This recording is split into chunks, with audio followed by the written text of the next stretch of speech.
Is there such a thing as too reliable in a pistol? Yes, actually, I believe that there is. Just like there is such a thing as, you know, being too good in a certain military unit. Like, a quick little fun fact about history: stormtroopers, the German stormtroopers in World War One, the only time they were really getting their butts handed to them was when they were being misallocated and being treated like regular line infantry, when they were only supposed to be offensive forces for breaching wire and being used for short-term assaults.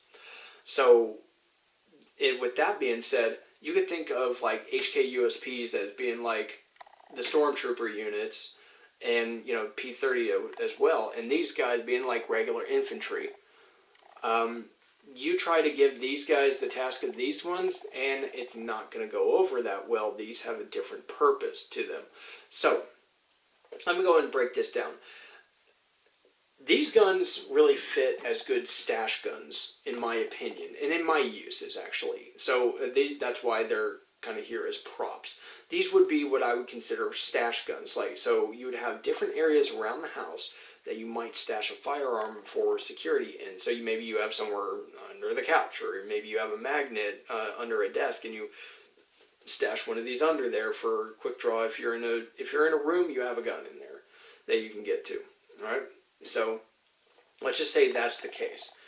So all you're really going to need as far as reliability is it's going to have to pass one test.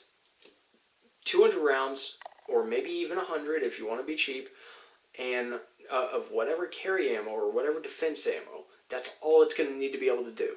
Once every like 6 months, a year, whenever the ammo is oxidizing, or whatever you remember it or feel like it.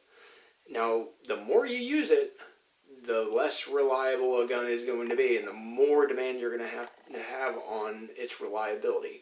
So it would be ridiculous to put a USP on stash duty. It just would. It was designed to actually be used. It was designed to be, I hate to say it, but abused. Is it perfect? Oh no, because we're going to move on to the next thing now. Now, we're going to move on to the other side, where there is not a reliable enough. Now, this would be considered almost the epitome of reliability, right? A USP is going home for me. It is, I work with this thing incredibly well. But here's how this thing's life was when I was working with it constantly, because I'm not really doing it anymore. Dry fire training, a crap ton. So much so that I actually, broke a trigger return spring, and so I had to get extra trigger return springs. I wore down the magazines by loading them up for carry, deloading them for training purposes. I had to buy extra magazines just for that. I had to buy extra magazine springs for the ones I wore down in the meantime. They were like $50 a piece. So I used this thing so much in dry fire practice I was breaking it. Then, when I was shooting it, I was actually, causing a little bit of wear on it. I actually still have yet to replace its extractor and extractor spring. Near the end of its time, when it was being used a lot, it actually gave me a failure to extract. It had a stuck case in it. That told me that this thing needed to be replaced. It was time. It had been under compression. The spring had been under compression enough, and me using it with snap caps and stuff that was hard, like steel case ammo or stuff like that, some of the aluminum snap caps and stuff, and being really hard on this gun, it was a little hard on the extractor itself and the extractor hook, and I believe I took a little bit of material off there just on the edge, just enough to lose a little bit of that grab. So I still have yet to replace this. Does it still work? Oh yeah. I may never ever see a problem with it again, but I don't feel right not replacing that.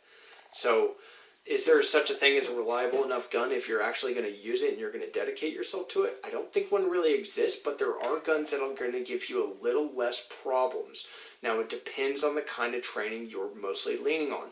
If you're mostly dealing with range work, then you're going to be putting more pressure on like range recoil springs, magazine springs, because you're going to have to load them and then you're going to empty them, load them and empty them. But you're going to have to really know your guns. You're going to have to really know it. And so the reliability is almost going to be passed on to you to actually be able to watch for different symptoms.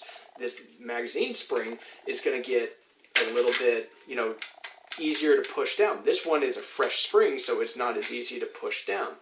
All right? So the recoil spring will wear a bit. And on my not that I have it anymore, but Glock 23. That's why I'm pointing at it, because it was a Glock. My Glock 23 Gen 4 that I did some videos on, that one actually needed a recoil spring change because at around 4,000 to 5,000 rounds, the slide velocity was a little bit intense, and it was very easy to rack, and it was being a little sluggish of actually getting things in chamber with a new magazine. I was actually having problems with it doing that clunk thing where it was actually barely pushing enough pressure to chamber around the first round out of the magazine on reloads. So, and you know what that delay feels like. You send it home and you actually feel that kind of resistance, like click, oh, it just goes in like 2 stages. It's not smooth and just smacking it in. So, anyways, I did have to, replace the recoil spring on that. I also needed to replace the magazine on that. I needed to just get new magazines. It was actually just a lot better to do that because I didn't really have them in stock. On one of the magazines, I did get a new magazine spring for it. But anyways, the striker spring hadn't worn out yet, but it was starting to get a little bit light after, dry firing it a good amount and stuff. But if I would have done more dry firing than shooting, it was actually pretty balanced for my Glock 23, then I probably would have had to change out the striker spring before I even needed to change out the recoil spring or even the magazine spring. So that's where we're starting to get to know the gun. So for Too Reliable, all you need to do for a stash gun is make sure that it passes a 100 round or 200 round test with the carry load that you have. A Kel-Tec can do that. A Sky can do that.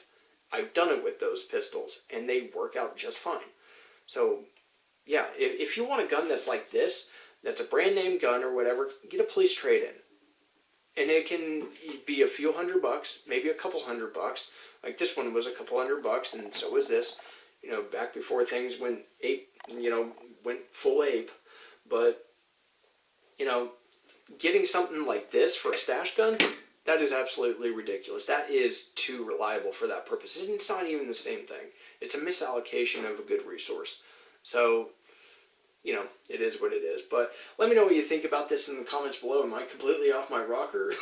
So, let me know what you think. Blow up those comments with, your comments, concerns, or any video requests, whatever. But I appreciate you guys watching, and you guys have a good one.